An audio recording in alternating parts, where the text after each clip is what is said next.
کیا عالمی طاقت واقعی فوج یا دولت سے بنتی ہے، یا اصل فیصلہ اس بات سے ہوتا ہے کہ ایک ریاست کتنی گہرائی تک چیزیں خود بنا سکتی ہے؟ یہ سوال طاقت کے ظاہر پہلو کو نہیں بلکہ اس کے خاموش ڈھانچے کو دیکھنے پر مجبور کرتا ہے۔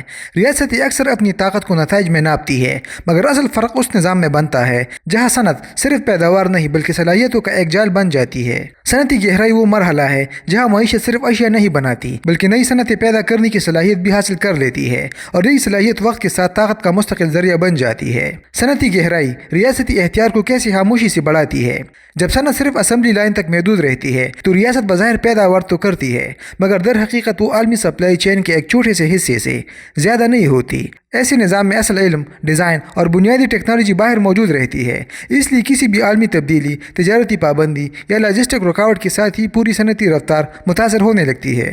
لیکن جیسے ہی مقامی سطح پر ڈیزائننگ، پرزہ سازی، مشین ٹولز کی تیاری، خام مواد کی پروسیسنگ اور انجینئرنگ مہارتیں ایک دوسرے سے جڑنا شروع کرتی ہے تو صنعت محض پیداوار کا عمل نہیں رہتی بلکہ ایک مکمل ماحولیاتی نظام میں بدل جاتی ہے۔ ابتدا میں یہ تبدیلی مشکل محسوس ہوتی ہے کیونکہ سرمایہ زیادہ لگتا ہے، نتائج سست آتے ہیں اور فوری منافع واضح نہیں ہوتا، جس کی وجہ سے اکثر ریاستیں اس مرحلے پر رک جاتی ہے۔ مگر جو ریاست اس دباؤ کو برداشت کرتی ہے وہ آہستہ آہستہ بیرونی انحصار کم کرنا شروع کر دیتی ہے۔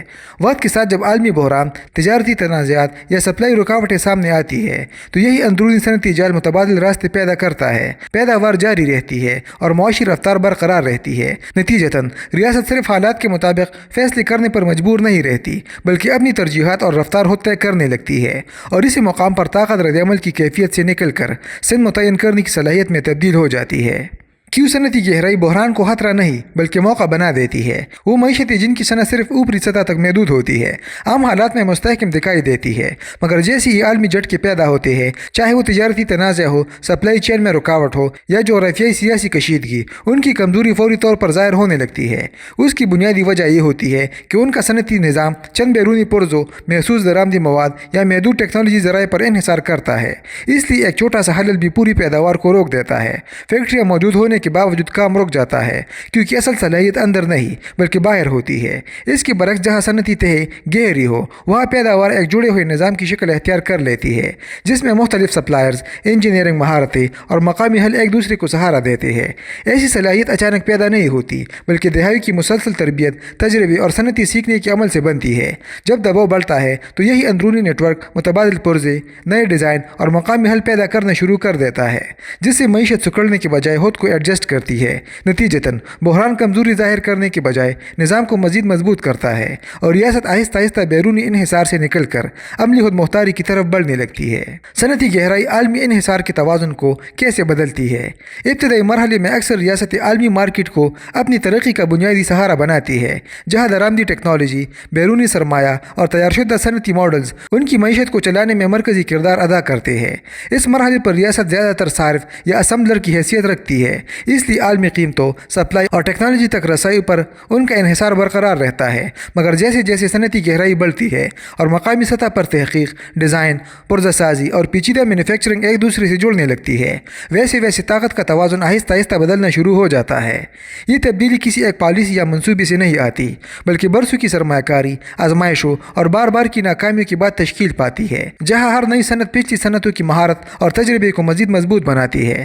وقت کے ساتھ ریاست صرف مصنوعات برآمد نہیں کرتی بلکہ ایسی ٹیکنالوجی پیدا کرنے لگتی ہے جس پر دوسری معیشتیں انحصار کرنے لگتی ہے۔ اسی مرحلے پر عالمی تجارت محض لین دین نہیں رہتی بلکہ اثر و رسوخ کا خاموش ذریعہ بن جاتی ہے، کیونکہ جو ریاست پیچیدہ اور ناگزیر مصنوعات تیار کرتی ہے وہ عالمی معیار متعین کرنے کی پوزیشن حاصل کر لیتی ہے، اور معیار طے کرنے والا ملک غیر محسوس انداز میں پوری نظام کے اصول اور سمت دونوں پر اثر انداز ہونے لگتا ہے۔ جب صنعتی بنیاد کمزور ہو تو طاقت کیوں عارضی رہتی ہے؟ وہ ریاستیں جو اپنی معاشی حکمت عملی کو صرف قدرتی وسائل یا سستی محنت کی گرد تعمیر کرتی ہے، ابتدا میں تیزی سے ترقی کرتی ہوئی دکھائی دیتی ہے کیونکہ عالمی مارکیٹ ایسے عوامل کو فوری طور پر قبول کر لیتی ہے، برآمدات بڑھتی ہے، زر مبادلہ آتا ہے اور ترقی کا تاثر مضبوط ہوتا ہے۔ مگر اس ترقی کی بنیاد گہری صنعتی صلاحیت کے بجائے بیرونی طلب پر قائم ہوتی ہے۔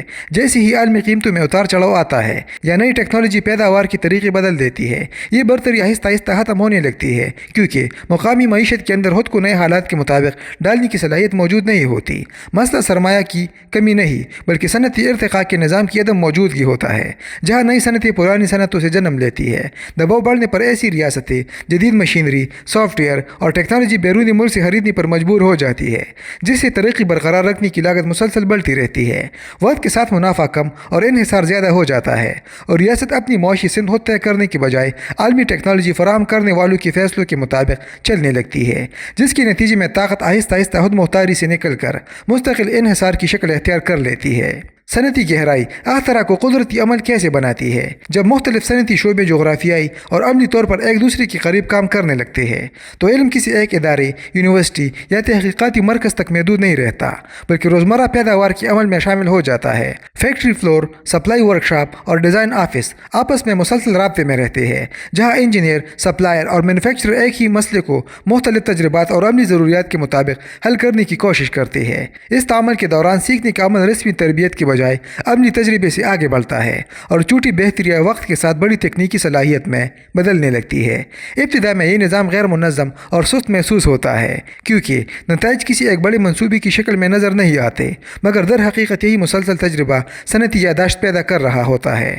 دہائیوں بعد یہی ماحول ایسی مہارت اور ٹیکنالوجی کو جنم دیتا ہے جو صرف مشینی خرید کر یا ڈیزائن نقل کر کے حاصل نہیں کی جا سکتی، کیونکہ اس کے پیچھے پورا صنعتی کلچر اور مشترکہ تجربہ موجود ہوتا ہے۔ نتیجتاً ریاست ٹیکنالوجی کی خریدار رہنے کے بجائے اس کی تحلیق کار بن جاتی ہے اور عالمی سطح پر وہ مقام حاصل کرتی ہے جہاں دوسرے ممالک اس کی صنعتی صلاحیت سے فائدہ اٹھانے کے لیے اس پر انحصار کرنے لگتے ہیں۔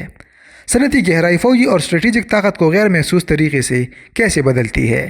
فوجی طاقت کا اصل پیمانہ صرف ہتھیاروں کی تعداد یا ان کی ظاہری جدیدیت نہیں ہوتا، بلکہ یہ اس بات سے جڑا ہوتا ہے کہ ریاست انہیں کتنی تیزی سے تیار، بہتر اور تبدیل کر سکتی ہے۔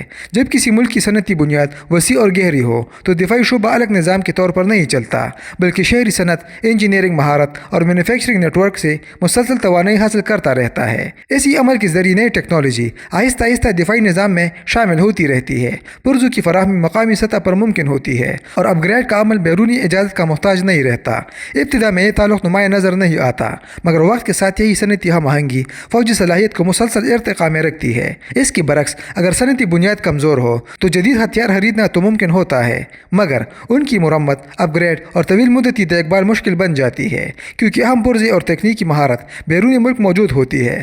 دباؤ یا سیاسی اختلاف کی صورت میں سپلائی رکنے کا خطرہ بڑھ جاتا ہے اور ریاست اپنی سلامتی کے فیصلے مکمل آزادی سے کرنے کے بجائے سپلائر ممالک کے رد عمل کو مد نظر رکھنے پر مجبور ہو جاتی ہے، جس کے نتیجے میں اسٹریٹجک خود مختاری آہستہ آہستہ محدود ہونے لگتی ہے۔ کیا صنعتی گہرائی وقت کے ساتھ طاقت کو مستقل بنا دیتی ہے؟ صنعتی گہرائی کا سب سے اہم اثر فوری رفتار میں اضافہ نہیں بلکہ طویل مدت کے تسلسل میں ظاہر ہوتا ہے۔ ابتدا میں جب ریاست بنیادی صنعتیں کڑی کرتی ہے تو ترقی سست محسوس ہوتی ہے، کیونکہ سرمایہ کاری کی نتائج فوراً نظر نہیں آتے، منافع محدود رہتا ہے اور بیرونی ماڈلز کے مقابلے میں پیش رفت کم دکھائی دیتی ہے۔ مگر اسی مرحلے پر صنعتی بنیاد آہستہ آہستہ ایسی ساخت اختیار کر رہی ہوتی ہے جو وقت کے ساتھ معیشت کو استحکام دیتی ہے۔ جیسے جیسے مختلف صنعتی تہیں مضبوط ہوتی ہے، سپلائی چین مقامی سطح پر جڑنے لگتی ہے اور مہارتیں ایک نسل سے دوسری نسل تک منتقل ہونا شروع ہو جاتی ہے۔ معیشت بیرونی جھٹکوں کو روکنے کے بجائے انہیں جذب کرنے کی صلاحیت پیدا کر لیتی ہے۔